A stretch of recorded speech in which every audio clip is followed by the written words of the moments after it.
और आइए आपको सीधे ले चलते भुवनेश्वर, जहां चुनाव आयोग की प्रेस वार्ता आयोजित की जा रही है। श्री निकुंज ढल, CO Orissa, senior colleagues from the Election Commission of India. First of all, a very good evening to all of you. नमस्कार। भारत निर्वाचन आयोग की यह उड़ीसा यात्रा, जो आप सब जानते हैं, आगामी लोकसभा चुनाव और जो राज्य में चुनाव होने वाले हैं उनके समीक्षा के क्रम में की गई है। ये भी आपको अवगत है कि 2024 में 4 राज्यों के और चुनाव होने हैं, जिसमें आंध्र प्रदेश, उड़ीसा, अरुणाचल और सिक्किम भी शामिल हैं। तो ये जो प्रिपरेशन की रिव्यू है, ये स्टेट्स और पार्लियामेंट के इलेक्शन 2024 दोनों के लिए है। So first of all, I would like to, on the behalf of Election Commission and through your medium, would like to say that we are fully prepared to conduct 2024 parliamentary elections and also the state assembly elections. Every preparation is almost complete.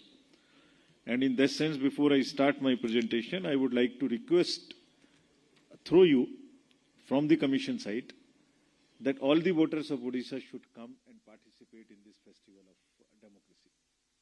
So, सभी से बहुत ही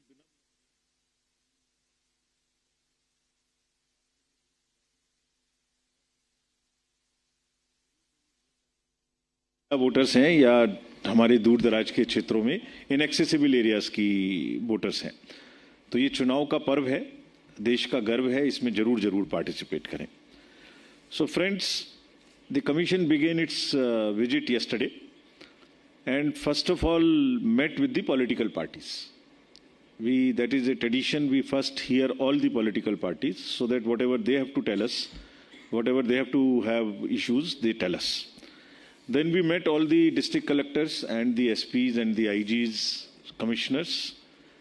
Thereafter we met today morning all the enforcement agencies of the central department and the state departments, and thereafter the chief secretary, DG and other senior officers of the states.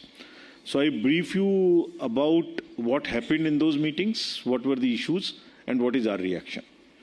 So I'll give you full brief on this so that you are fully aware of what is happening. In the commission, we follow a very strict policy of 3 main ideologies. One, inform. So we disclose whatever we do to everybody, either through our websites or through press conferences.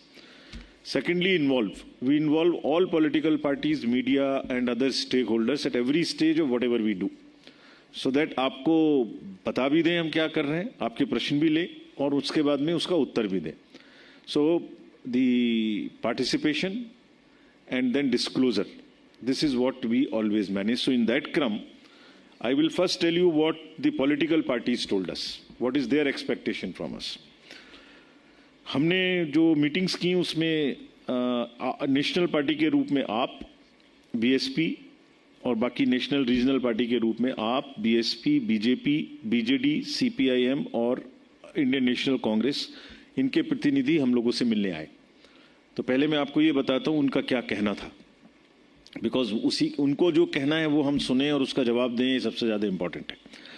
So the main issues inter alia were that first demand was that we ensure the neutrality of the government machinery.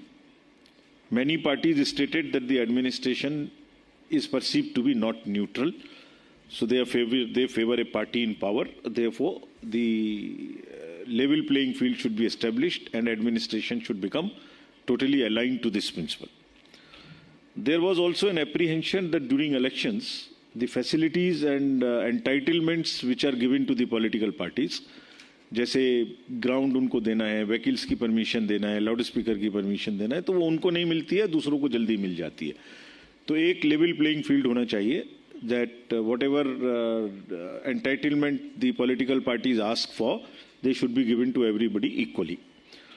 Then administration last election में was not all that alive to checking the violence. There was violence which happened in last elections in certain areas. तो उनको पूरी तरीके से energise किया जाए कि यहाँ वायलेंस ना हो। ऐसा भी लोगों का कहना था, कुछ पॉलिटिकल पार्टीज का, नॉट ऑल, कि गवर्नमेंट व्हीकल्स और को या एम्बुलेंसेस को यूज किया जाता है कुछ इरेगुलर सामान ले जाने में, जिसमें कैश भी शामिल है, ऐसा उनका परसेप्शन था, उनका कहना था। सिमिलरली ये भी कहना था कि जो गवर्नमेंट एकोमोडेशन है, गवर्नमेंट बिल्डिंग्स हैं, पीएसयूज हैं, उसका इस्तेमाल पॉलिटिकल पर्पजेस के लिए किया जा रहा है या किया जा सकता है। ये एडमिनिस्ट्रेशन से रिलेटेड थी। दूसरी उनकी रिक्वेस्ट थी कि ईवीएम्स को जो है वो सबके सामने में एक दो जगह में सील नहीं किया गया था लास्ट टाइम, उसको इंश्योर किया जाए। जितने वेयर हाउसेज हैं उनमें सब में सिक्योरिटी पूरी तरीके से प्रोवाइड की जाए, जिसमें खास तौर से सीएपीएफ की यानी सेंट्रल फोर्सेस की सिक्योरिटी भी हो स्टेट के साथ साथ। देन उनका ये भी कहना था जब इलेक्शन खत्म हो तो कितने वोट पड़े उसका एग्जैक्ट खाका, उसका एग्जैक्ट हिसाब किताब फॉर्म 17C के अंतर्गत कैंडिडेट्स को के एजेंट्स को दिया जाना चाहिए, ताकि पूरी ट्रांसपेरेंसी बनी रहे और कोई भी उसमें चेंज का प्रॉब्लम ना हो। दो और स्पेसिफिक थी उनकी डिमांड्स कि कुछ कैंडिडेट्स ऐसे हैं जो न्यूज़पेपर्स चलाते हैं या पॉलिटिकल पर्सन्स हैं, तो पेड न्यूज़ को चेक किया जाए। ऐसा ना हो कि न्यूज़ के फॉर्म में पार्टी प्रमोशन या अपना प्रमोशन किया जाए, उसको आप पेड न्यूज़ के रूप में माने। ये भी कहना था उनका कि जो कुछ एक पार्टी का जो एडवर्टाइजमेंट्स आ रहे हैं उसमें सिंबल यूज हो रहा है पार्टी का, that is also against the norm on the symbol orders and also misuse of public funds. These were the demands.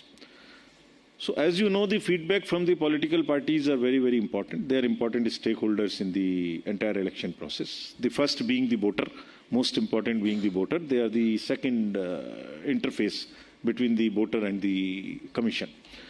So तो यहाँ आप देख रहे थे मुख्य चुनाव आयुक्त राजीव कुमार, जिनका सीधे तौर पे कहना था कि निर्वाचन आयोग जो है वो पूरी तरीके से तैयार है, ना सिर्फ लोकसभा चुनाव बल्कि जो कई ऐसे प्रदेश हैं जिनमें विधानसभा का चुनाव होने हैं उसके लिए भी। और उन्होंने कहा कि अलग अलग जो दल हैं उनके प्रतिनिधि उनसे मिलने आए थे, जिन्होंने अपनी जो कुछ समस्याएं हैं, शिकायतें हैं उनके सामने रखी थी और उन्हीं के जो जवाब हैं अब से कुछ देर में यहाँ पर दिए जाएंगे। उन्होंने बताया कि किस तरीके से निर्वाचन आयोग से मांग की गई कि जो